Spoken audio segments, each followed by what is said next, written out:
每人聽第3次啊，第2次咧肯定有啦，肯定有。咁我哋今次好特別嘅，因為Cambridge 啦係我哋Computer Science 嘅大師兄，因為第1屆畢業嘅，冇人大過你㗎啦，嗰個師兄啊。咁咧就佢今年因為今年係同齡年啦，100週年紀念啦，咁佢特別咧就為我哋講準備咗3講介紹 Alan Turing， 3講都各有新意嘅。今次第3講係講佢點樣帶到去 artificial intelligence 啊。咁我哋鼓掌歡迎Cambridge 係啦。咁今日咧，我哋其實呢個 event 咧，我哋嘅合辦單位就有Computer Science and Engineering。你畢業嘅時候仲未有 and Engineering 嚇，咁而家就係 Computer Science and Engineering， 聽講都有20年幾年，30年啦。Anyway， 咁另外一個合辦團體咧就係香港 Computer Society， 我哋有佢嘅代表羅生。咁我而家就或者請Dr. Law 幫我哋講，佢代表我哋 Computer Science and Engineering Department 嘅，咁講幾句説話先。我都歡迎大家嚟到中大嘅讀書會啦。今晚個活動就係中文大學個大學通識教育部同埋我哋計算機科學與工程學系同埋香港電腦學會所合辦嘅。咁或者我都再簡單地介紹下 Cambridge 啦。咁Cambridge 係我哋大師兄啦。咁就80年代嘅第1屆嘅 Computer Science 嘅畢業生。咁就Cambridge 畢業之後，其實都喺業界都好多本地同國際嘅大公司都工作過啦。咁直到好幾年前就開始自己創業，咁就亦都其實都好有心咁係參與我哋計算機科學與工程學嘅系會嘅一啲嘅組織嘅工作啦，做個校友會嘅會長啊咁樣，咁亦都有參與香港電腦學會嘅活動。咁今日好榮幸就請到佢哋幫我哋講講今日嘅主題就係Alan Turing 嘅一生啦。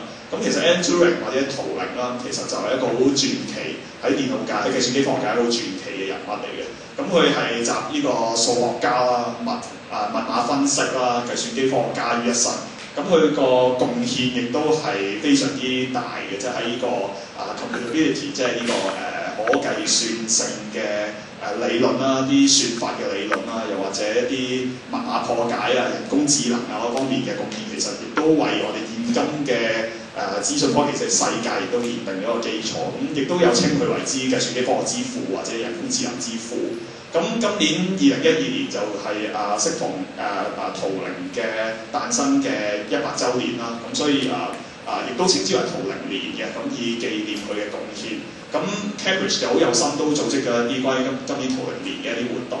咁就作為呢個圖靈3部曲之前嘅已經有第1講同第2講，亦都已經介紹咗圖靈喺呢個 Turing Machine 圖靈機。又或者第2講關於呢個密碼解密嗰方面嘅一啲貢獻。咁今日第3講就會係講佢關於喺人工智能嗰方面嘅貢獻嘅。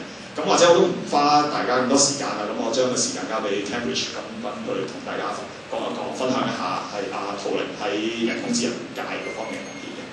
多謝啦。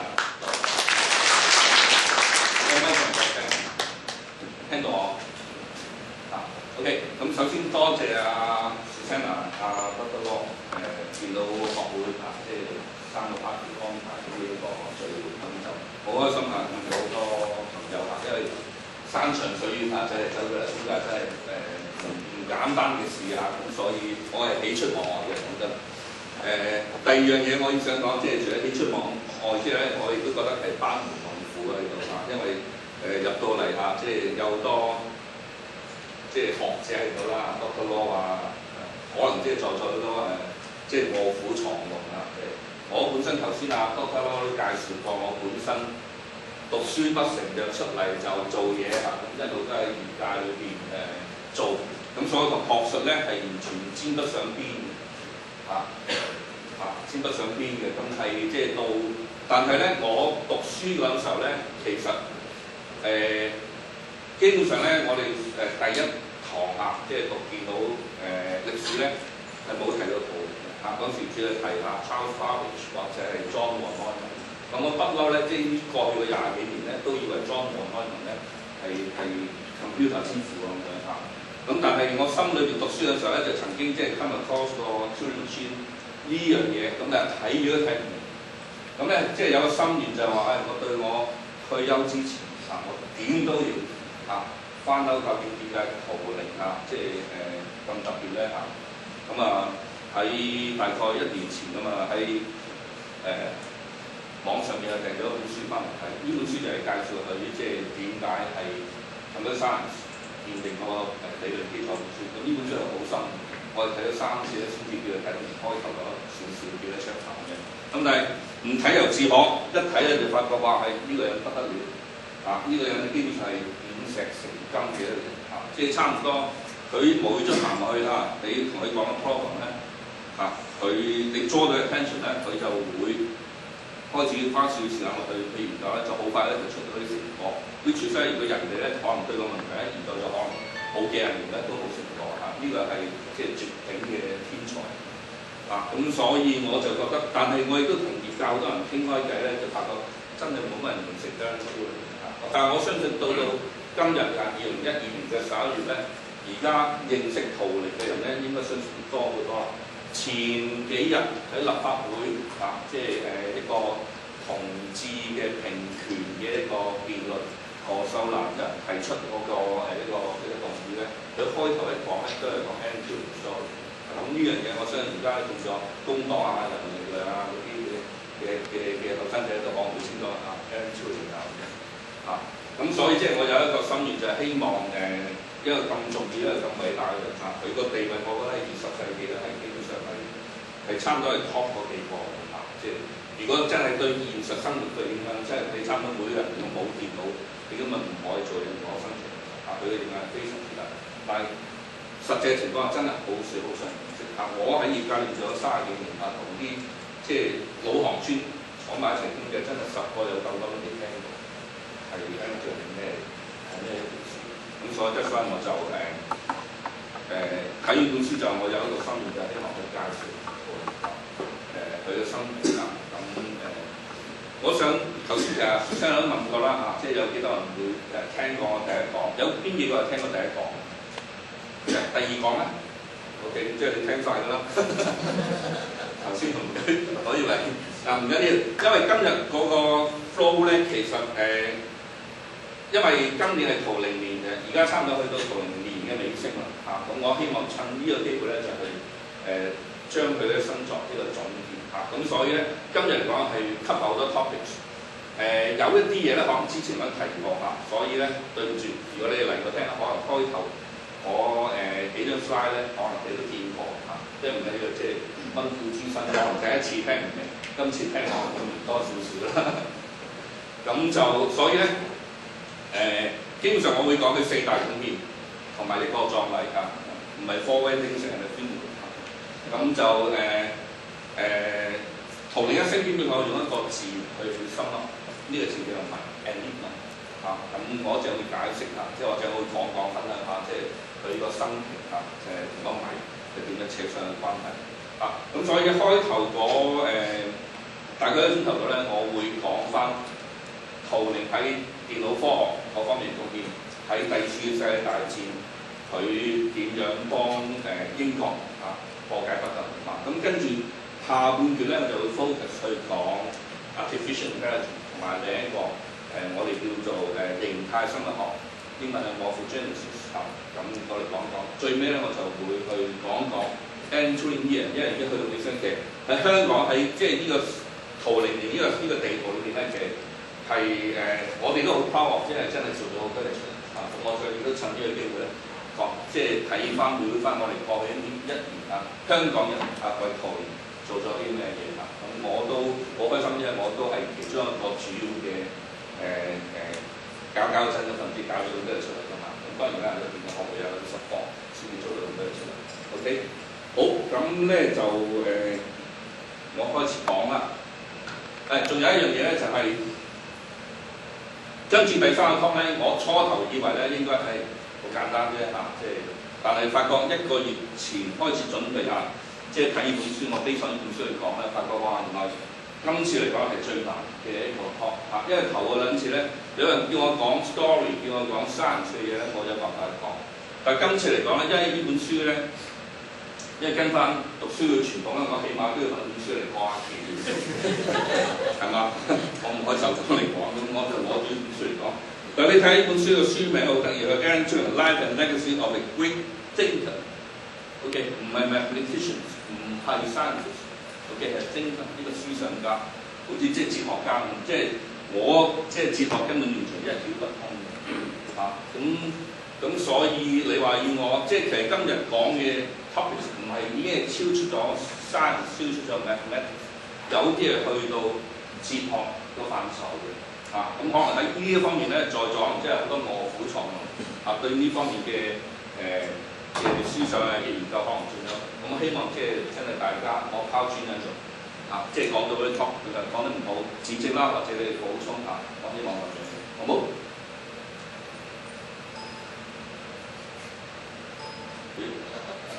呢啲就係 IT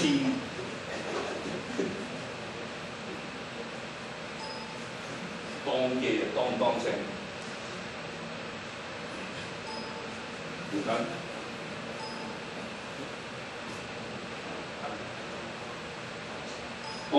sorry， 我去到條車最前嗰度，我仲會彎，更加做唔到啦。咁頭先講咗，我基本上嘅學係非常呢本書。咁呢本書咧，基本上係其實係圖靈90歲冥壽嗰陣時候就搞咗一個學術嘅會議咁基本上係圖靈好多唔同嘅學術範疇嘅一啲嘅學者走埋一齊咁我唔記得過嚟喺歐洲嗰度咁完咗之後咧，就佢哋好多唔同學者就 contribute 咁基本上咧就呢個係其中我數過有20幾個 contribute 即係寫文都有20幾篇文喺度。咁呢幾個咧係比較出名嘅一啲學者如果有讀 computer science 嘅，可能會聽過 Martin Davis 有冇聽過？好 ，Coding Problem，OK 即係或者係Hilbert Ten Problem 個 software 好大部分啦。咁Andrew Hodges 佢係基本上就係因為佢咧而將圖靈個名稱彈出嚟，佢應該80年代佢就寫咗本書叫 Enigma 就係將圖靈嘅事蹟講翻出嚟。咁另外Douglas 佢寫咗一本好出名嘅書叫做Astra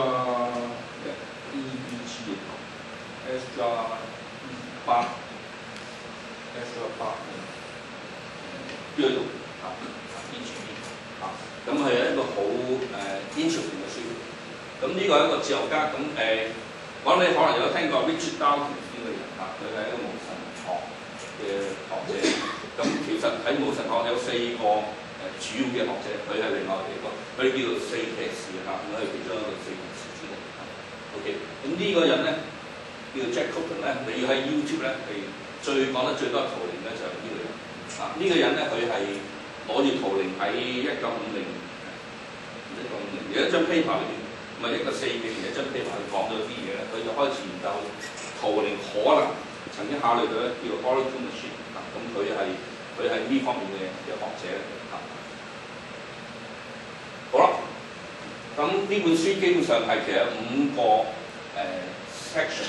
第一個 section 基本上係好哲學性嘅講佢嘅生平同埋一啲思想或者係影響到即係後世一啲嘢。咁即係等我去到最尾嘅時候咧，如果有時間咧，我都會嘗試去講圖靈喺呢一方面對個 information society 即係產生影響有幾巨大。咁第2 part 就好 technical 啦，全部係講 hyper computation 啲嘢，咁我都呢 part 經常都 skip 咗去冇睇。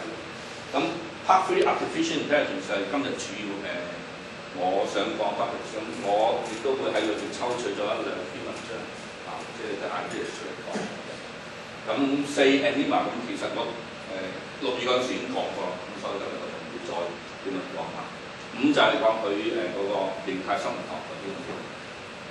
咁你問我最 interesting 嘅邊幾 part 咧？我相信係 part 1同埋 Part 3，即係對一般如果唔係即係研究咁多生物嘅人嚟講，我相信 Part 1或者 Part 3你去睇咧，你當一啲哲學性嘅文章去睇咧都唔錯。好，咁咧我就好快咁樣咧就好快咁想高呼下陶玲嘅一生啦。佢短係41歲，都可以爬呢個節嘅唔好意思啊，我中意手舞足蹈嘅講。咁陶玲係1912年，我唔睇啦，我睇下背唔背到。陶玲1912年出世，咁喺英國倫敦出世嘅。咁佢爹哋媽咪係一個公務員，係派咗印度做，咁所以其實細個嘅時候咧，基本上咧就唔係同爹哋媽咪一齊住嘅，佢係寄養喺一個英國嘅退伍軍人嘅屋企，咁應該都係唔喺倫敦，喺英國南部嗰度啊。咁其實呢個現象咧喺當時英國社會好親民嘅，好多因為英國嗰陣時係大日不落國啦，即係周圍都好多殖民地，咁所以好多英國人咧，即係中產階級咧都去咗全世界地方。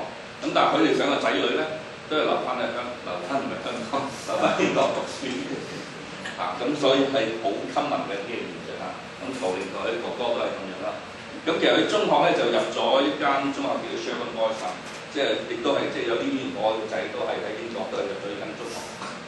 咁所以亦都係因為關係，我都可以去到 Sherborne Boys 攞到多啲資源。咁 Sherborne Boys 係一間即係老牌嘅一啲叫名校啦。咁就佢係讀得唔開心，佢係讀得非常之唔開心咁佢基本上啲成績好差嘅學老師俾佢嘅評分咧係差唔多英文係或者拉丁文係全班第咩咩嘢咁樣。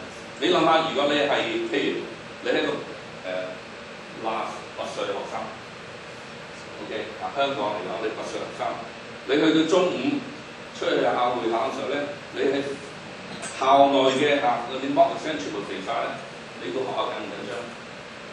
緊張，因為影響校譽嘅。從來唔會有一個8歲嘅學生出嚟全部肥晒嘅，陶玲係有個機會。所以當時嚟講咧，Sherborne Boys就考慮唔俾佢出去考 A level。但係陶玲除咗其他科係唔得之外，但係數學咧係會飆車，亦都係因為呢樣嘢，所以即係學校咧，終於咧唔知點解搞掂咗啦，終於俾佢出去考。咁就又考得幾好喎，Cambridge 收佢，Cambridge King's College 收佢。咁但係我講漏咗一樣，佢其實中學唔開心，但係咧佢唯一一樣嘢，佢中學有一個好好朋友叫 Christopher Morcom，OK 咁係佢同佢係喺好多層面上面都好投契即係經常一個好好朋友咁 Christopher Morcom 亦都係好似早2年亦都係Cambridge 收咗佢，但係 Cambridge 係有好多 college 㗎啦。基本上咧就當年嚟講咧係Christopher Morcom 咧就係Cambridge 最有錢或者最出名嘅 college Trinity 收咗佢俾 scholarship。咁陶玲想因為 Christopher Morcom 都入去咁但係咧就唔知點解唔收佢，唔俾獎學金佢。King's College Cambridge 嘅 King's College 咧就俾獎學金佢。但佢唔想，佢想跟住 Christopher Morcom，咁所以咧，佢第一年係唔接受，第二年再去試Trinity 都係唔俾獎學金佢 ，King's College 唔俾獎學金佢，咁冇辦法啦，即係等咗一年，冇辦法啦，死死地氣都係入King's College， 即係等於我哋當年即係好似入港大最威咁，入中大係第二，入唔到港大先入中大啦，咁但係即係而家冇問題啦，我即係好 proud 喺中大嘅。OK， 咁就但係其實 Christopher Morcom 未入去Trinity 之前咧，佢個身體唔好嘅唔知咩病咧，就好快就1-2個禮拜見咗病咧就過咗身。咁呢件事咧對 Trinity 嚟講咧係好大打擊，好大打擊嘅。咁佢一生人裏邊咧，到佢對死嗰陣時候都佢見到心有不經常都睇翻。咁所以都係影響佢性格呢邊上係佢係唔係好願意同其他人分享。佢可能即係話有一個好老友，但係即係呢個人係即係資深嘅朋友但係過咗身。咁佢以後咧就嗰個性格咧係對佢嘅性格影響係好大嘅。佢好多時候都係自己一個人做嘢。咁亦都有人睇覺得咧，佢做啲嘢好多時候咧都係 in memory of Christopher Morgan 去做啊。好啦，咁佢入咗 King's College 讀呢個讀3年啦，啊，即係好犀利，即係所以你哋嗰啲仔女如果讀書中學唔叻，唔使擔心。我中學讀書都唔叻，肥曬咁滯。咁但係佢入到大學咧，個3年出翻嚟咧 ，first honour 不特止，過多年咧可能 fellowship 即係院士嚇，咁啊好犀利啦。咁即係有啲人嚇，即係話佢唔讀書，但係一發力咧，其實係不得了嚇。咁我諗 Sherman Boys 嗰啲老師全部跌晒眼嘅，一定跌晒眼嘅嚇。咁好啦，佢做 fellowship 應該係1935-36年嘅時候啦。我頭先講咧就係佢即係點石成金嘅呢個人咧，佢基本上阿 Turing 咧，佢喺數學上面研究咧，佢唔係研究呢個問題嚇，佢係研究其他嘅數學問題嚇。咁喺無意中嚇，可能呢兩個 talk，佢走入去個課室裏邊啦，聽一個Cambridge 嘅 professor 叫 Max Newman 講 talk，OK， 講呢個咩問題咧？講係當時數學上面一個好重要嘅哲學問題。數學都係哲學 ，OK 嚇，即係 philosophy of mathematics。咁呢個當時喺20世紀頭嗰30-40年咧，係一個好重要嘅命題嚇。咁有幾個學派嘅嚇，咁其中一個係Bertrand Russell 啊，即係個 Logarithm 嗰個 school。咁另一個我都唔記得係一個荷蘭比利時嘅數學家。咁有另一個 school。咁第三個 school 咧就係 David Hilbert。OK，David Hilbert 佢嘗試咧。係有一個系統叫 formalism 應該係中文係形式主義，好似係嘛？好似係形式主義。佢實際將成個數學系統 OK 係系統化嚇。佢嘅諗法咧就係所有數學嘅 truth eventually 都係可以一步咁樣去解答晒出嚟嚇。咁所以對佢嚟講，佢嗰個架構裏邊基本上有4樣嘢嚇。咁其中係有 consistency 啦，即係話數學嘅問題咧 consistent 嘅，即係話呢個答案咧，你有呢條路去同埋用嗰條路去咧，個答案都係一樣，理論上一樣。如果呢個命題我咁樣去，個答案係 A， 咁樣去係 B 咧，咁啊 inconsistent 啦。咁啊數學就好大問題，呢啲係數學問題，基本冇可能啊。咁另一樣叫做 complete， 就頭先講，即係話 eventually 我用啲方法好似捉棋咁一步一步咁捉咧，所有嘅數學命題嘅 truth 咧我都可以做得出嚟。呢個係佢嘅 truth。第三樣嘢咧叫 decidability 啊，有冇一個方法？有冇方法係可以去斷定到呢個問題係可以正啊，定係唔可以正？嗱，呢啲係喺數學上面好重要嘅命題。咁佢入到去嗰個課室裏面聽 Max Newman 講 Hilbert 嘅 formalism， 聽完之後咧，佢就吸引佢嘅興趣。咁佢就用咗1年嘅時間咧，就出咗呢張 paper 啊，叫做On computable numbers and application to Ensharding problem。Ensharding problem 係德文嚟嘅 ，Ensharding problem 即係話 decidability problems。你可唔可以斷定一個數學問題可以證定唔可以證？嗱，呢度講得好深啊，我唔深入嚟講。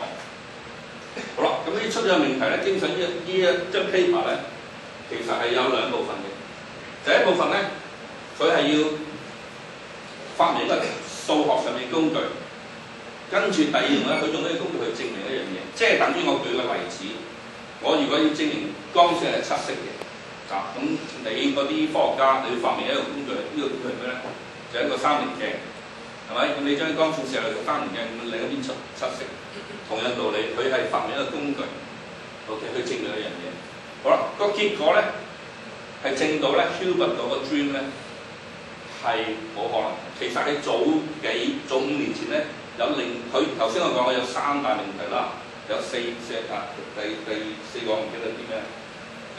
有另一個好出名嘅邏輯家叫做 Gödel， 佢就證明咗咧，數學上面嚟講咧 ，either 係如果係 consistent 咧就唔 complete， 如果 complete 就唔 consistent。OK， 你唔明講咩啊？即是話咧，數學上面咧有啲 truth 咧，你係永遠冇辦法證明到。OK 啊 ，truth 嗰度證明出啊，咁即係話基本上阿 Hubert 個 dream 咧已經係 shattered 咗，已經係破爛咗啦，冇可能。咁下一個要證明咧就係 decidability issue。雖然話而家就係有兩類問題啦，有啲咧係 truth， 我可以證；有啲 truth 係唔可以證。我而家有冇一個方法，一個 mechanical 嘅方法，我可以決定到或者斷定到嗱呢個命題係可以證，定係呢個問題唔可以證？嗱呢個好重要嘅，因為如果揦起一條問題，呢個問題咧係真嘅，但我永遠都冇辦法證到咧，你無理你用即係去到宇宙終結咧，你都係冇辦法證到，係嘥你嘅時間。調翻轉頭嚟講，如果揦起命題係 truth 可以證嘅咧，我就值得花成。嗱呢個命題呢個講法好重要嘅。如果有個方法決定到或者斷定到嘅時候咧，數學家咧就慳翻好多時間。咁基本上咧 ，Alan Turing 呢張 paper 咧就證明到話俾阿 Hubert 聽唔得嘅。你係有啲數學命題咧，你係冇辦法斷定到佢係可以證到定唔可以證到。你唯一可以做嘅咧就係繼續證啦，繼續用啲時間證啦。證唔到唔代表條問題係將來證唔到。咁所以係好痛苦嘅對數學家嚟講。亦都調翻轉嚟講，亦都係對數學家嚟講，點解即係仲有咁多大學都仲有數學系喺度咧？即係佢哋可能同一生同幾世代嘅時間都係有啲數學問題證明到出嚟。但係學校都唔可以 cut 佢分明。如果有嗰個方法證明到咧，就學校話：喂，呢個證唔到啦，唔使嘥時間啦，我唔會俾錢你逼佢去證㗎。好啦。但係其實我想講一樣嘢，佢證到嗰陣時候咧，其實早喺半年前咧，喺美國有另一個數學家叫做 Alonzo Church， 已經用另一個方法證到出嚟，係 undecidable， 即係冇辦法斷定點解 Turing 係咁重要咧？冇人識 Alonzo Church， 或者冇乜人提佢嘅證明啦。喺數學嚟講，邊個第一個證明到？當然係我最出名啦。你係第二名嘅，其實已經唔重要。點解 Alan Turing 咁重要咧 ？Alan Turing 重要嘅地方唔係因為佢證到個問題，而係之前嗰部分，佢發明嗰個工具。嗰個工具咧，基本上呢個工具咧就係奠定咗現代電腦嗰個理論基礎。好啦，一陣我會講，好快咁講。跟住咧，呢個世界真係好巧嘅。點解有電腦咧？因為呢個係數學嘅 paper， 所以基本出咗嚟之後咧，基本係會出資嗰個library冇人睇，冇人理佢啲咁嘅。你要多謝咩咧？多謝第二次世界大戰。如果冇第二次世界大戰咧，可能會有電腦嘅出現。因為第二次世界大戰嘅時候咧 ，Alan 咧就放低咗佢研究工作，佢好愛國咁即係一開始之後就即刻幫英國政府去解碼。咁佢就係幫英國破解咗德國人海軍嘅 enigmatic code。德國嘅其他嘅陸軍啊、空軍啊嗰啲密碼咧，其實一早咧就已經解咗啦。但海軍嘅密碼咧一路都解唔到，去到個地步咧，經常即係英國人放棄佢投降啦。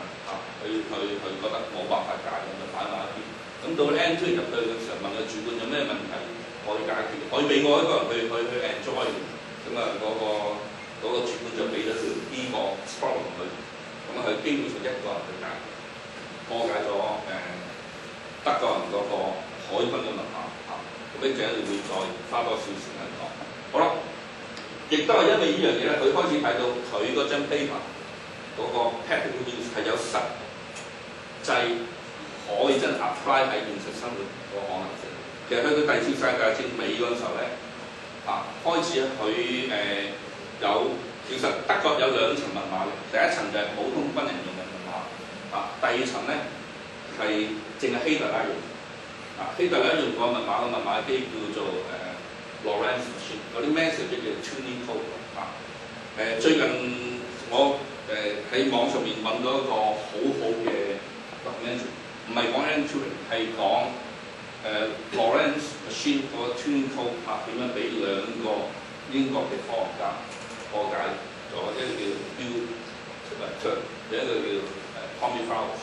一個咧就係佢經常用兩個 message， 兩個 tuning message 就可以揾翻嗰個 Lorentz machine 嘅 internal structure 出嚟。第二個 Tommy Fowler 咧就係用 Alan Turing 一個360年嗰張 paper 個 idea 起咗基本上第一部電腦。呢部電腦咧就係去破解德國人嗰個 Lorentz 即係希特拉嗰個 code 其實之後睇翻咧，其實好多喺德國最尾咧，譬如喺登陸諾曼第啊，其實即係英國人都好清楚知道咧，德國人係中咗計。德國人以為英國咧係要進攻卡隆唔係進攻諾曼第咁所以好穩陣。另一樣嘢咧就係喺第二次世界大戰裏邊，如果你有留意咧，係喺東戰場，即係蘇聯同埋德國喺俄羅斯嗰邊打咧，其實喺歷史上面一場最轟烈嘅坦克大決戰個地方叫 Kursk 嗰度係死咗好多特品。其實呢件事咧，亦都係英國一早知道，就通知咗俾俄羅斯話俾你聽，德國人喺嗰度部署咗坦克，亦都知道佢用咩方法進攻。所以其實俄羅斯點解嗰場仗係大勝咧？其實係靠英國破嘅 tuning machine tuning code 咧 message 一早通咗上嚟，咁所以全部部署晒，即係兵來將擋即係水來土掩完全有晒部署，所以係基本上。但係最慘嘅嘢就係德國係完全唔相信佢哋嗰個密碼機係俾英國人破解咗。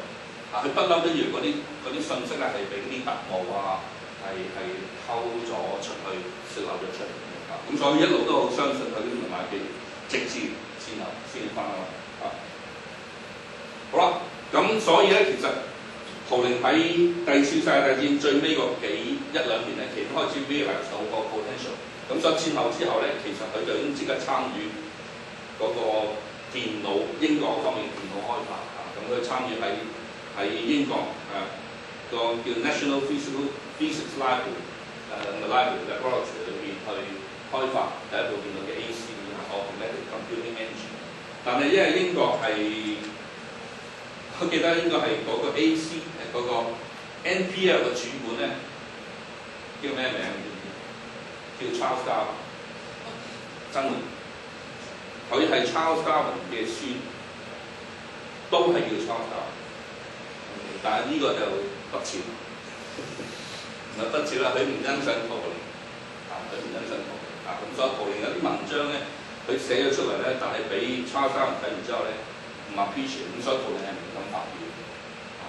好啦，咁佢有啲失意咧，咁就揾翻舊嗰個恩師 Max Newman， 佢就去咗 Manchester U 嗰邊開發另一部電腦叫做 Baby Mark 咁佢就請咗個 Socrates 嗰啲就去咗 Manchester， 咁開始喺嗰邊幫 Manchester U 去做開發嗰邊嘅電腦，咁亦都係嘗試去寫到。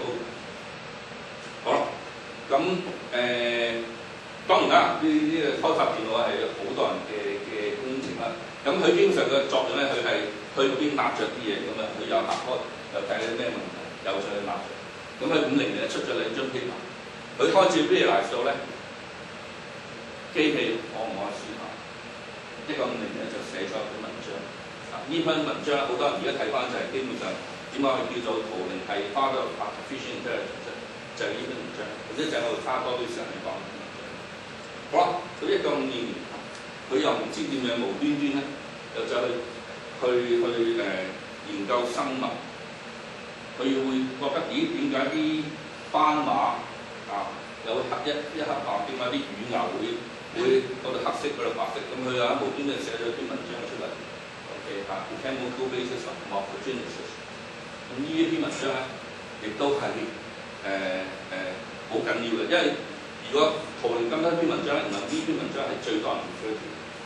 我哋初初以為artificial intelligence 即係50年嗰章或者36年嗰章，唔係，原來1952章係最多學術界最多人 refer to。但係我哋讀 computer science 嗰啲人基本上唔知道呢件事，可能真係，但係讀 biology 嗰啲就可能唔知。好啦，咁啊頭先講過，其實我頭先已經係暗地裏種下咗啲 hint。個 hint 就係佢好同阿 Christopher Morgan 好多唔同嘅層面上面都好投契咁佢心裏知道原來呢個同性戀嘅經歷咁呢個係 Christopher Morgan 個交往面佢開始留意到咁佢嘅死亦都係因為同性戀而死因為當年嚟講佢喺 Manchester U 做研究嘅時候放工苦悶咁啊走去 Manchester City 嗰啲紅燈區或者巴去飲酒，識咗啲 working class people， 咁好快就撻着咗，咁翻到屋企咁樣可能呢個 working class people 已經去到屋企發覺，咦呢個教授都唔簡單喎，啲積蓄喎咁樣咁所以就去通知佢唔係佢自己兜，佢通知佢嘅朋友喂呢個人有啲料到喎。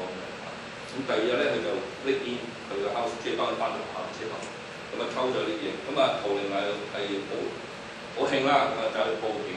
咁喺嗰個落案嘅期間咧，就佢好安全嘅，佢講咗佢係同性戀。咁但係同性戀咧喺英國當年嚟講咧係犯罪，香港而家係咪？我都唔知係咪犯罪咧？非刑事化咗咯。但係我諗當年即係早30-40年，香港都應該好保守對同性戀嘅。咁喺當年嚟講，佢哋係一個罪叫做 gross indecency， 粗獷性行為。咁喺歷史上面仲有一個都好出名嘅人，都係被呢條罪判過，就係王爾德 Oscar Wilde， 即係20世紀開頭嘅時候係亦都係判過呢啲罪。好啦，佢當時有兩個選擇，唔係有兩個選擇，應該係佢判錯有罪，佢有兩條路選擇。OK， 一係就坐監，好似坐6個月；一係咧你唔坐監都得，我幫你打。佢當時可能做嘅，佢可能有啲研究佢可能點樣用啲咩藥物去醫同性戀。OK， 佢就有一個叫 chemical， 其實實際而家睇翻叫 chemical castration， 即係添咗嚟我幫你打啲女性荷爾蒙。佢唔想坐監，但係打女性荷爾蒙。聽聞話咧，最尾嗰幾個月咧，佢直情係生咗個乳房出嚟，即係女性嘅乳房出嚟。咁佢係好唔開心，但係我諗最緊要一樣嘢咧，就係因為當年咧，你知第二次世界大戰之後咧，跟住嚟係咩？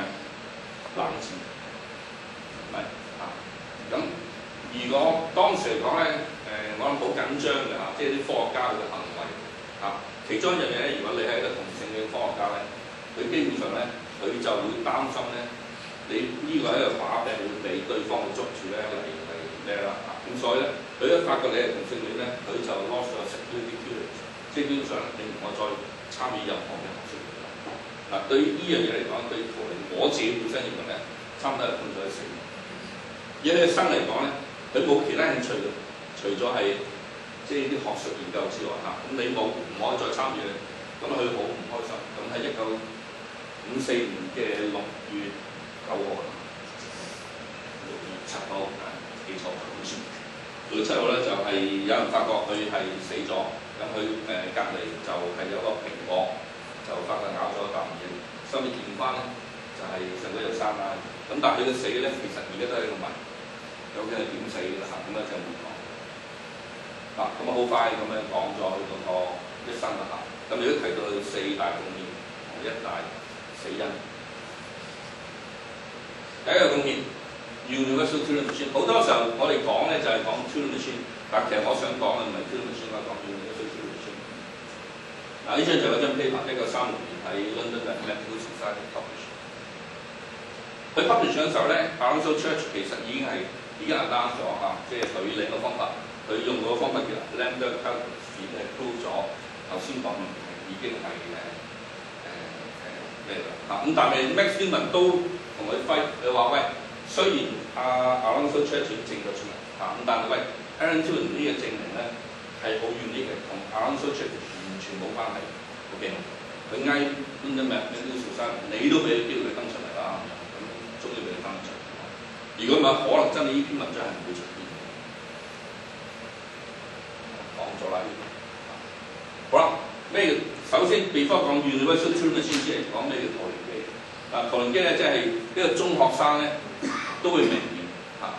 圖靈機基本上好簡單，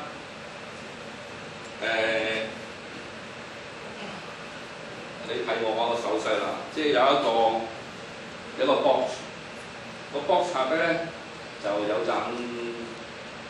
個 camera lens 可能即係可以影到下低啲嘢啦嚇。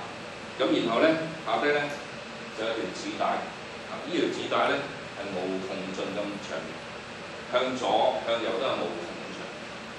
呢條紙帶上面咧係一格格嘅 ，OK。呢條紙帶上面咧你可以寫0落去，或者寫1落去，或者 erase 落去，即係 blank， 即係基本上有3個 status， 0、1、blank， 3個 status。明我數法到好啦。呢個 box 裏邊咧，你可以撈一啲落去，我哋叫 instruction table， 一行。呢個 instruction table 咧好簡單嘅啫，得5樣嘢喺度。5樣嘢係邊樣嘢咧？就係話 initial state， 叫 state 1。我用顏色嚟代表啦，紅色、綠色、藍色、黃色咁樣啦嚇。OK，initial 係紅色。OK。跟住第二樣嘢咧，就係話我要睇下我個鏡頭影住下低嗰條紙帶啦，係咪？嗰個紙帶你讀到咩出嚟？0啊、1啊定 blank？OK。第三嗱個instruction係5樣嘢啦，第3樣嘢就係話嗰個 action。個 action 就係得幾樣嘢啫，你向左移、向右移，即係將條紙帶向左移1格或者向右移1格。OK。sorry， 唔係第3樣應該係我讀完之後咧，我跟住喺嗰格上面我做啲咩嘢？我可以譬如 blank 嘅我可以寫1落去，或者係譬如0嘅我插咗去。做完呢個 action 之後咧，第4樣咧就係個 action 跟住呢條紙帶向左移、向右移或者唔喐。第5就係話 OK， 跟住我去下一個 state， 譬如去藍色，紅色開始我睇到係0，我 erase 咗去。向右移1格，去藍色，藍色又另一行。OK， 嗱我向右移咗1格喎，我藍色另一行。OK， 藍色跟住我睇係咩嘢？如果係 blank 嘅，我就寫1字落去。你唔知道做啲咩啦？簡單，我講樣嘢就係話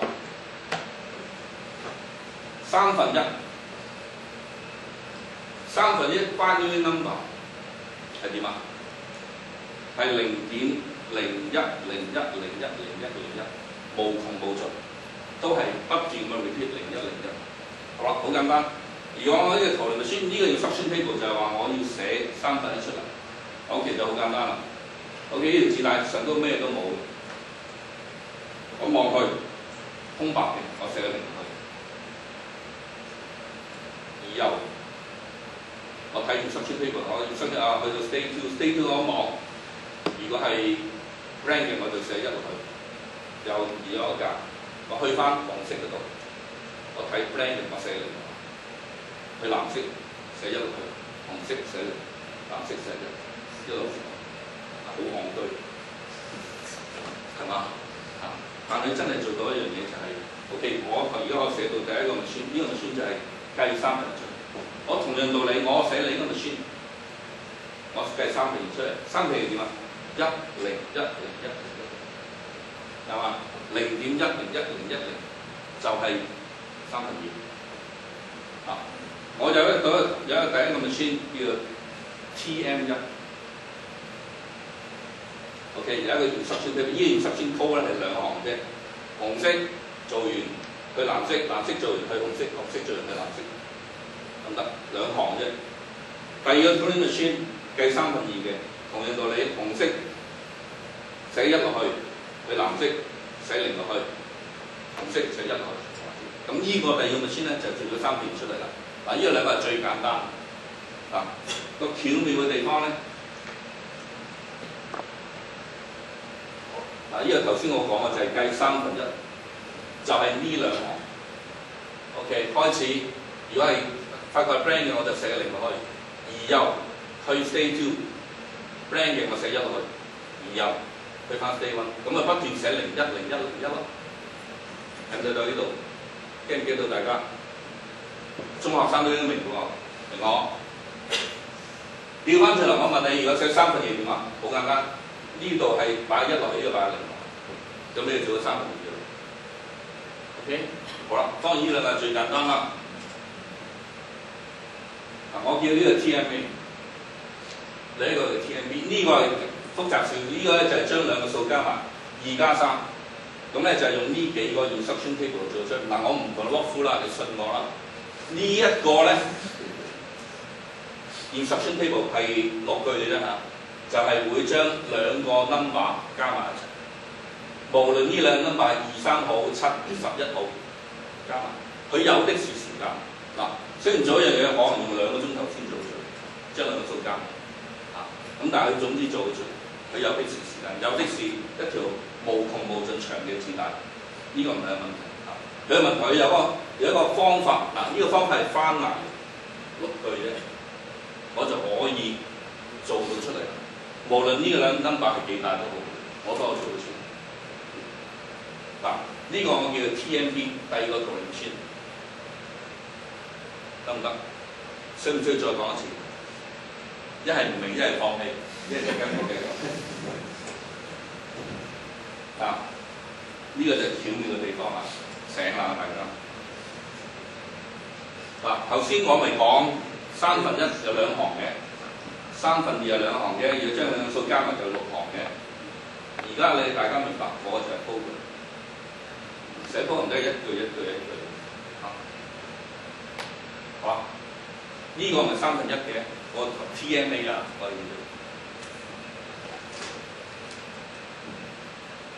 呢度咧，每一個 symbol 咧，我都可以用個 character 嚟代表。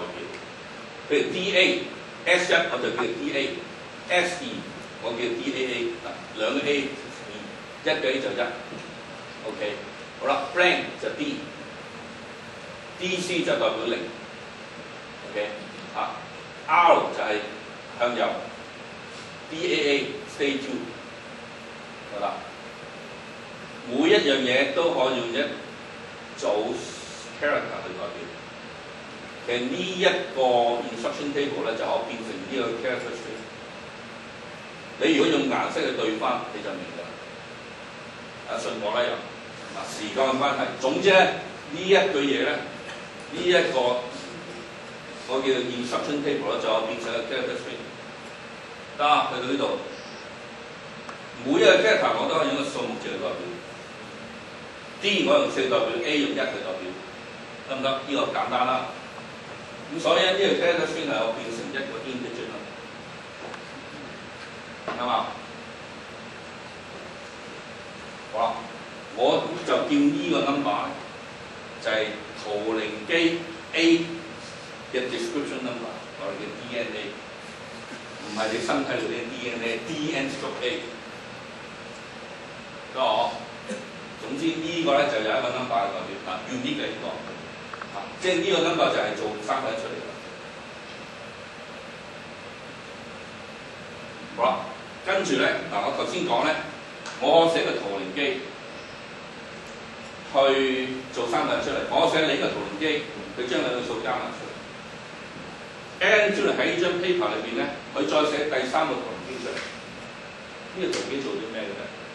我頭先 demonstrate 俾你睇咧，就係個圖靈機本身咧係可以讀其他 number， 係咪？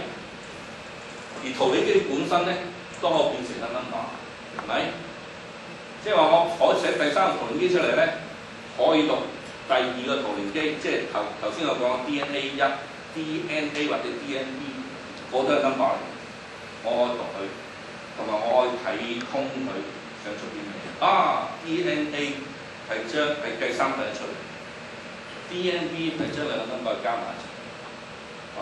而家咧我係寫一個圖靈機，呢個圖靈機係做咩？係識得睇其他圖靈機，跟住呢啲圖靈機係變成 number。OK， 我就識simulate翻出嚟。點解叫 universal 咧？因為而家一個 program 或者一個圖靈機咧，我就可以計到3個1出嚟，我就可以加佢兩個數出嚟。我就識到兩個數出嚟，我唔需要寫 n 個，我一個得啦。呢個圖靈機係做咩？你係做3分1嘅，你變成 number， 我識得睇你嘅 number， 我就去做3分1。你係加數嚟，你變成 number， 我就知你係加數，我就識做翻數。你乘數，我一個處理晒咁多。嗱，頭先講第一個圖靈機冇 input parameters， 淨係做3分1出嚟，個 result 就係3分1啦。圖靈機 B 將兩個數加埋 ，OK， 出 result B。譬如2、3咁啊出6啦，咪2加3咪5啦。呢個圖靈機 C 係做乘數嘅，2同3出6，得唔得？好啦，我頭先講呢個圖靈機本身都可以變成一個 number， 呢個變成另一個 number， 呢個再變成另一個 number。而家我寫個圖靈機出嚟，叫 Universal Turing Machine。今次咧，我將頭先圖靈機 A 我個 number 擺埋落去，圖靈機 B 啲 number 擺埋落去 ，C 擺埋落去。嗱，呢個圖靈機係處理 number 嘅，我就識得做翻 result A 出嚟，呢個做翻 result B， 呢個做翻 result C。嗱，而家你大家都明白 DNA 係咩 ？Excel。DNA 係咩 ？Word。DNC 係咩 ？PowerPoint。但係呢個咩 ？iPad。我同一部電腦，我同一個notebook，我撈唔同個 program 落去，我可以做到唔同嘅事。以前係點啊？我可能要一個機器要嚟計 differential equation， 另一個機器要嚟做加數，另一個機器你細個時候嗰啲咩拉尺嗰啲係嘛，要嚟乘數啊呢樣嘢，或者查 log table， 我用唔同嘅工具，用唔同嘅工具去做唔同嘅嘢。而家唔需要一部機。總之，我將你嘅方法變成 data 擺落去，我就識做翻出嚟。呢個咪即係現代電腦嘅理論基礎，同意嗎 ？get 唔 get 到啊？如果 get 到，你就好似盞燈膽唔着㗎啦。我當時睇到呢一句咧，嗰種興奮程度咧，好難形容，真係好難形容。即係如果講翻出嚟，眼都有啲濕。好啦，有好多個 implication， 即係佢呢個偉大嘅發明，或者呢個堅持有好多個嘅 implication。第一個 implication 就係話，我哋發覺咧圖靈咧開始 define 到咧叫 computable number。computable number 包括係一啲 irrational number。咩叫 irrational number？ 問下大學生。舉呢個例子，咩係 irrational number？Root 2係 irrational number，pi 係 irrational number。irrational number 意思即係我唔可以用 P over Q 嚟代表，係咪？嗱，而家嚟講咧，我呢個圖靈機咧係可以計到 pi 出嚟。咩叫 computable number 咧？嗱 ，irrational number 基本上咧就係去到無窮盡咧，嗰啲 digit 咧都係 random 咁出嚟，冇呢個 pattern 嘅，唔會 repeat， 呢個叫 irrational number。嗱，以往嚟講咧，你係冇辦法咧係寫到一個 irrational number 出嚟。你只係講寫到 approximation， 你只係寫到去第幾個位。而家嚟講咧，我係可以用咧 integer 去代表呢個 irrational number， 因為我寫嘅圖靈機，呢個圖靈機就係計 prime 出嚟。呢個圖靈機咧係我變成 integer。嗱，呢個第一個好有趣嘅地方。以前嚟講咧，我係 irrational number， 你係冇辦法想像咧。係可以同 integer 係匹配到 ，OK， 即係話 computable number 都係 integer， 如果即係 logic 嚟講，即係可以排 irrational number，irrational number， 某一啲 irrational number 係可以排，我哋叫 computable number。如果講 number 嚟講咧，有好多層嘅，一層一層咁樣嚇。圖靈開展咗兩樣出嚟，一個叫做 computable number， 另一種咧叫 definable number。definable number 即係你 define 到。但係 compute 唔到，呢個係課啲大學生講。咩叫 define 到 compute 唔到嘅 number 咧 ？Quantum machine 就係一個 definable number，but cannot be compute。Prime 咧或者 root 2咧係一個 irrational number，OK 係嗰個 compute 到 computable number，得唔得 ？OK 但我冇學過。應該冇啦。但好有趣嘅。好啦，其實嗰個 TM 就係個 algorithm 或者我哋現代人講即係 program 啦，係咪？好啦，另外仲有一樣嘢，你哋將來大學畢業，我話俾你聽，出去做嘢，有一半嘅時間或者有一半嘅機會咧，你哋做啲咩嘢咧？你哋做 program testing， 係嘛？做 maintenance。嗱，我想講一樣嘢就係、你哋用電腦用咗好耐，乜嘢花款咩類型嘅 program 你都見過啦，啱嘛？但係有一種 program 你係未見過，你哋知啦，我講過啦。但係問一啲未聽過我講嘅，知唔知係咩 program 係冇辦法做得出嚟？呢、個 program 就係可唔可以試你個 program 有冇 bug？ 有冇見過啲 program？OK 係哇。你寫個 program 嚟交俾我啦，我 run 咧我就知道呢個 program 有冇 bug， 喺邊度會死，冇嘅。因為如果有一個 program 咧，呢個係 IT 界最大嘅災難，一起碼咧有一半人係冇工作。你知唔知嗰啲人而家譬如寫個 program 寫個 system 出嚟，用成年嘅時間去試，有啲 program 係裝咗 run 咗10幾20年都仲係有 bug， 係咪？你諗下，如果有一個高人發明咗呢個高人係可以試到其他高人嘅 bug， 我肯定比標機算有錢。但係亦都全世界好多人失業。所以多謝圖靈，因為圖靈喺張 paper 裏邊已經證明到咧，呢個 Turing Machine 呢個 Universal Turing Machine，on the one hand， 我係可以 simulate 其他 program， 你嘅 program 係加數嘅，我 simulate 到加數，呢個 program 係做減數我做到。但 on the other hand，我係冇辦法決定到或者斷定到呢個 program ultimate fate 係點嘅，最終嘅命運係有 bug 啊、會死啊、碌死啊，佢冇辦法知道。OK， 呢個係圖靈呢張 paper 另一個突破。其實佢點解會證明到 Hilbert 嗰個話undecidable，其實就係呢樣嘢，呢個 conclusion。佢就話你冇一個 machine 係我決定到你一個 machine 個 ultimate fate， 最終極嘅命運係點？你係冇辦法知道。OK， 好，基本上其他我唔講啦。呢個講咗啦，就係講 limits of computer。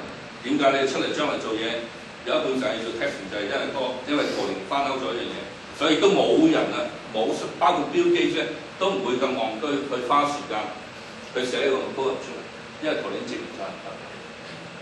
所以你第時如果有包括有人走嚟同你講，喂，我會做一個 program 做一樣嘢嘅咧，你唔好睬你啦。OK， 第二個貢獻咩時間啦？哇，死咯！咁啊，好快講啦。咁其實呢 part 仲長，真係我睇講先嗱。基本上我俾你睇睇啲圖啦嚇，我想唔知佢複雜嘅地方就係話，佢其實圖靈呢個你分頭先嗰個呢個就係嗰個德軍用嘅密碼機。基本上咧操作部機咧要有3個人。第一人咧，譬如個 message 咧個 plain text 咧係譬如 attack at 7， 即係朝頭早7點鐘進攻。OK， 咁佢就打 ATTACK。A and space and 然後 7咁樣落去啦。好啦，佢每撳個掣咧，呢度咧就會有盞燈着嘅。我撳 A 可能會出 H 盞燈着，撳 T 可能會跟住個 J 會着，再撳 T，J 唔會再着。可能係個T 會着，唔係 T， 可能係個 Z 會着。點解咧？因為佢每撳個掣咧，呢度咧個齒輪咁，即係我哋揸車咧。一路行咧，個我光面行會轉嘅，同樣道理啦。我撳呢個掣咧，呢會轉，咁所以裏邊 internal wiring 會轉，咁所以咧每撳呢個掣咧，即係好似你畫鬼腳咁咧，每撳個掣咧都俾個新嘅鬼腳過嚟。OK， 所以每一次撳咧，就算撳 A 撳3次咧，出嚟嗰盞燈咧都有3種唔同嘅燈會着。OK， 好啦，咁總之好複雜啦。咁呢 internal wiring 我唔講啦。德國人點做咧？佢咧，你可能睇過一套戲叫做《U-Boat 571》，OK， OK 講啲盟軍佢個就嚟沉嘅德國前軍裏邊，去搶部 Enigma machine 同埋搶部 Cobalt。其實 Enigma machine 對佢冇意思嘅，因為佢其實一早咧戰前咧已經係知道個 Enigma machine 已經標咗出嚟，即係喺邊個總部已經係有記號喺度分緊。最重要就係 Cobalt。Cobalt 其實就係咁樣，佢每日譬如今日係11月1號 ，OK， 我個 key 咧就叫做 AHI 咁樣。11月2號可能個 code 咧係 AT W 咁樣，每日都唔同嘅3個 character 咁樣，即係呢度咁啊。6月1號就 XFG， 6月22號就 QCW。呢個叫做 message key。佢咧首先咧就會用呢個 key 咧經過呢個 machine 咧，佢每個 message 咧都揀一個 message key 出嚟，即係呢個 message 咧我用 PGH。用 QCW 嚟 encrypt，PGH 會出咗咩咧？會出咗 XLUJTT 出嚟，然後再用 XLUJTT 嚟 encrypt 呢一個 message， 唔係用 PGH 嚟 encrypt 個 message，OK 就出咗呢一站嘢咁啊。跟住咧就有人抄低咗啲燈光，跟住交俾第三人就係用摩斯密碼傳開，對方收到咧就調翻轉嚟入翻呢度。嗱，因為呢個 code send 咗過嚟咧，佢打 XLUJTT 入去咧，佢用翻呢個 key 咧就可以揾翻 PGH 出嚟，跟住用 PGH 咧就可以 decode 到呢個 message， 就出翻 attack accept 呢個 message， 簡單。好啦，其實咧呢個咁樣嘅 coding scheme 咧，戰前有3個波蘭嘅數學家咧已經破解咗。咁我呢度講個複雜，即係有幾複雜啦，即係幾多 combination 啊？咁呢個係天文數字嚟㗎。咁譬如我用1分鐘去試一個 setting 咧，宇宙而家係有137億年，你都唔夠時間去試得所有 combination 出嚟㗎。好啦，呢個我唔講住先。波蘭嘅 breakthrough 咧，其實喺呢一度。我頭先講過咧，德國其他譬如海軍、陸軍，唔係海軍、陸軍啊、空軍咧，佢哋嘅做法咧，佢哋擔心咩咧？譬如我頭先講用 PGH 係做今日嘅 key， 佢咧驚死對方聽過下，可能打仗嘈咧聽唔清楚，所以將 key 裏邊一次 PGH 再 PGH， 呢個咧就暴露咗德國人個破綻。波蘭人咧就睇到 ，OK。L 同 R 係同一個字嚟嘅 ，OK。O 同 G 係另一個字嚟嘅 ，K 同 M 係另一個字嚟嘅嚇。咁佢一日裏邊有好多 message 咧，佢咧就可以揾晒出嚟。好啦，佢發覺咧今日咧，原來係咁樣聯發。你如果睇翻咧，你會睇過咧 A 去 F，F 去 W，W 去 A，A 去翻 A。即係 W 去 A 咁樣嘅，好啦，咁呢啲咧其實係個 code 個 fingerprint 手指模，我用呢個手指模揾翻個 key 出嚟。呢度嘅德國人嘅破綻就係咩咧？佢將一個 message key repeat 2次，而俾波蘭破解。我相信大部分人如果第一次聽我都係唔明嘅。OK， 唔緊要，你上網 YouTube，OK 打 Turing Trilogy，OK 咁你會睇到。我6月講成個 talk 就好詳細講呢個題，咁呢個時間有限，我真係冇辦法去詳細講下。我想講嘅咧就係空軍、陸軍一早破解成功，海軍破解唔到。點解破解唔到咧？海軍咧佢唔將個 message key repeat，QJH 就一次。你冇咗一樣嘢，即係我揾唔到 fingerprint 出嚟，揾唔到 fingerprint 破解唔到。圖靈佢1939年入去 Bletchley Park， 佢就攞咗個問題。啲英國人試咗幾年都解決唔到呢樣，因為1936年開始，海軍已經係用呢個方法 single message key 去 encrypt message， 破解唔到，用咗幾年時間都破解唔到。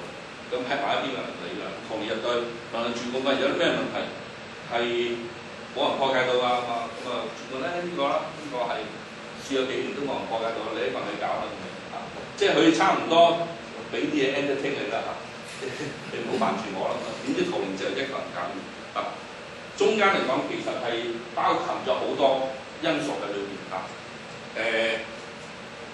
如果呢啲 message 唔係德國人 encode 嘅，可能英國人、美國或者法國人咧，可能圖靈都解決唔到。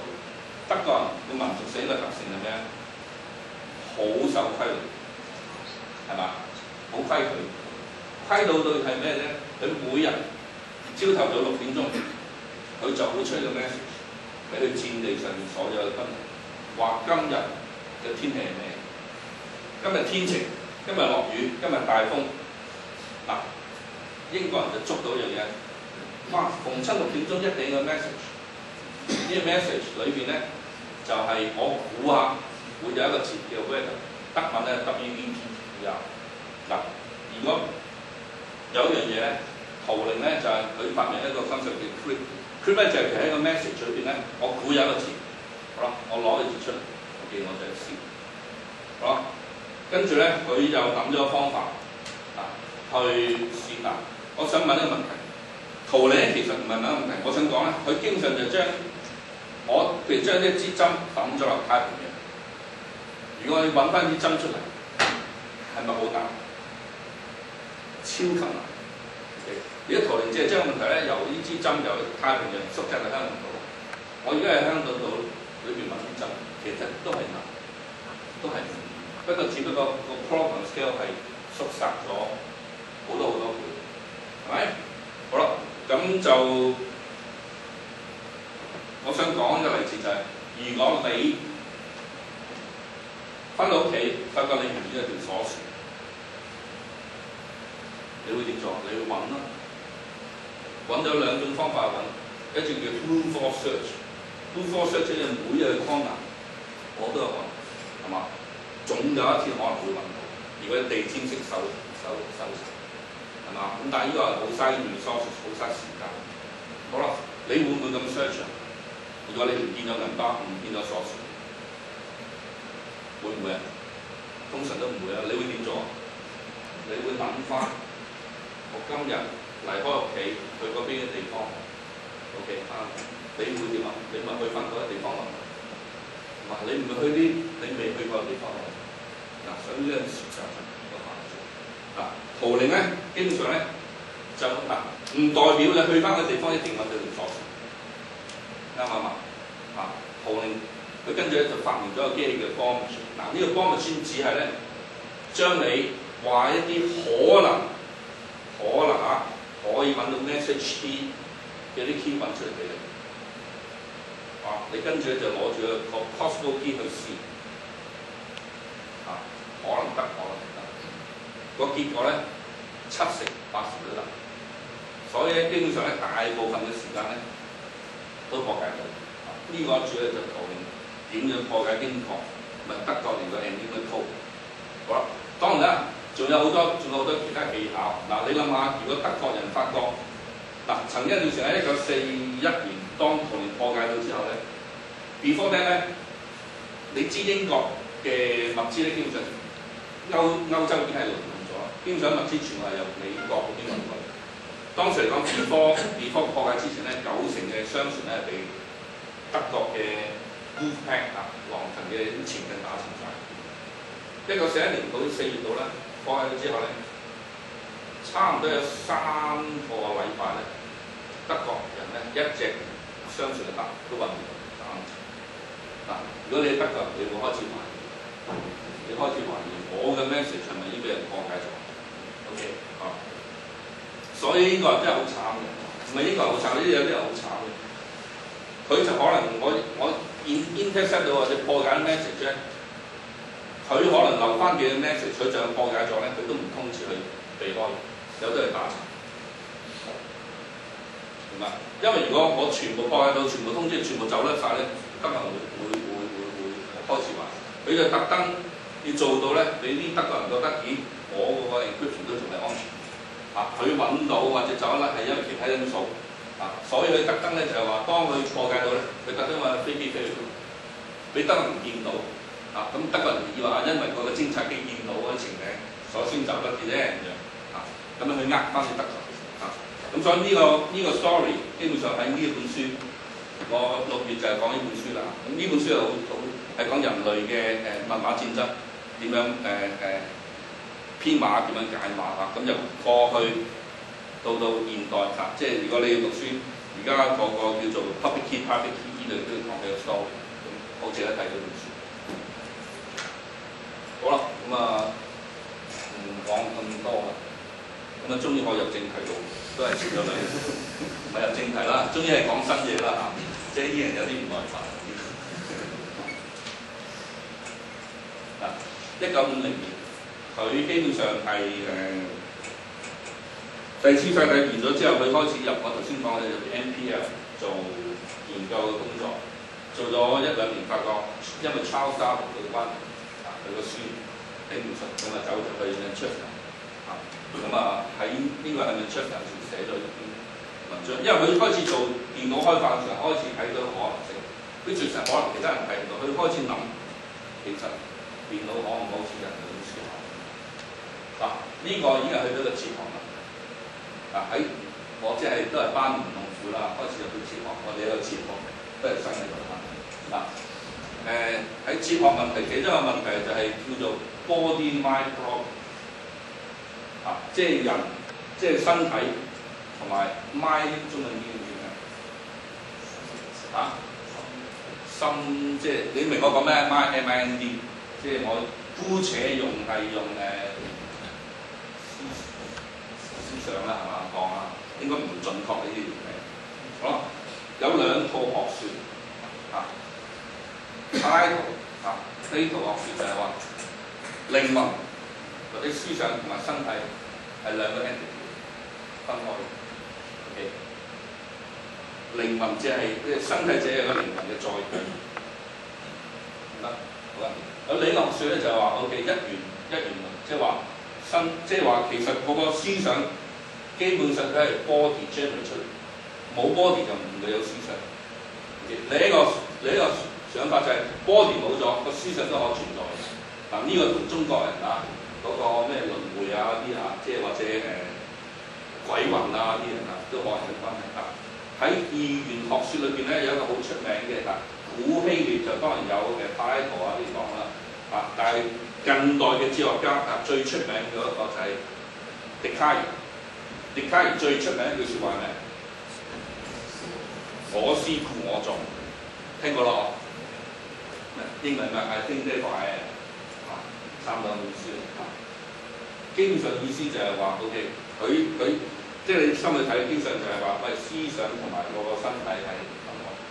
我咪冇思想，根本個身體都唔代表啲咩。好啦，未有答案嘅，即係有啲人話係一個 entity， 有啲係覺得係分開嘅，思想同身體係分開嘅。好啦，圖靈就當然唔會去佢唔係一個哲學家啦，佢唔會認自己係哲學家啦。但係佢開始因為做電腦研究，佢開始睇到可能性。可能性係啲咩咧？你睇下人類由一個細蚊仔到長大，經歷咗咩過程？學習啦，係咪？細蚊仔咩都唔識，到而家我咁樣，到你咁樣，你咩都識，到我咁樣又咩都唔識，係咪？呢個過程你睇到咧，其實你嘅腦袋裏邊係有好多嘢不斷轉。我頭先講圖靈機，基本上 program 本身都係 data。如果你打開你個 iPad 或者電腦，你睇翻 Excel program，其實係一個好大嘅 number， 係一個 number， 係咪 ？Word 係你一個 number， 所有 program 都係一個 number。而個 program 本身咧係可以改 data， 啱唔啱？可以改 data 噶嘛？可唔可以改埋設計？可以。program 本身都係 data， 係咪？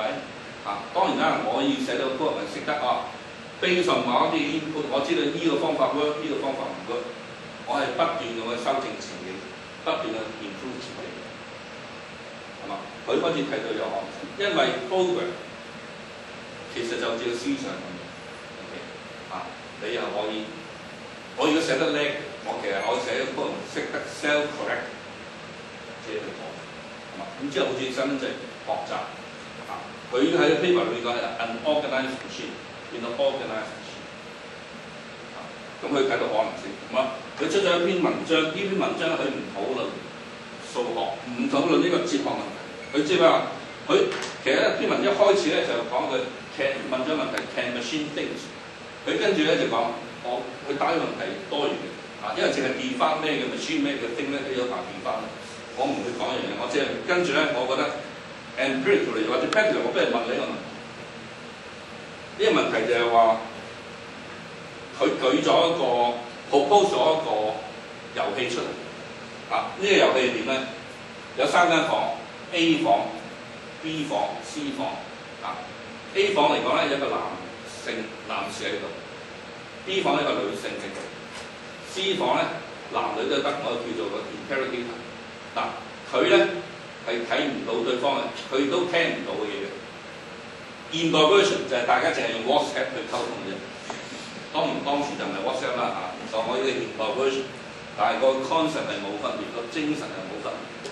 你 send 個 WhatsApp message 俾我睇完之後，我就 send 翻個 WhatsApp message 俾你，咁嘅對答啦。你一日日都做緊啲咁嘅嘢㗎，你日日都做緊 tuning test，你唔知對方係其實機器嚟嘅，可能係機器都唔出奇。好啦，呢個人咧會分別同埋咧呢個人咧係有個任務，個男性有個任務。呢個男性咧叫 invitation， 所以遊戲個名叫 invitation game。呢遊戲講咩咧？就係話個男性，你個目的咧就係扮女性，扮唔係叫你咩㗎？因為個溝通淨係 WhatsApp 啫。咁你溝通裏邊咧，你啲對話咧係一個女性嘅溝通方法，但你唔係真係女性。你係扮女性去溝通。B 房阿 woman 咧，佢嘅任務咧係唔講大話，佢就係做翻女性。咁所以對 interrogator 嚟講咧，佢好似同2個女性傾緊偈，佢都唔知邊個係真邊個係假，係咪？好啦，你呢個舉一個例子woman 係講真話，咁所以佢 send 咧就嗌 Judy， 我係 Judy。Imitator 咧就 OK， 係要去 confuse interrogator。OK， 等佢咧唔相信佢係女人，等佢相信佢係女人。OK， 咁所以佢 send 喂，你唔好信佢係男人嚟嘅。你 interrogator 睇完呢2 message， 你都唔知邊個係女邊個。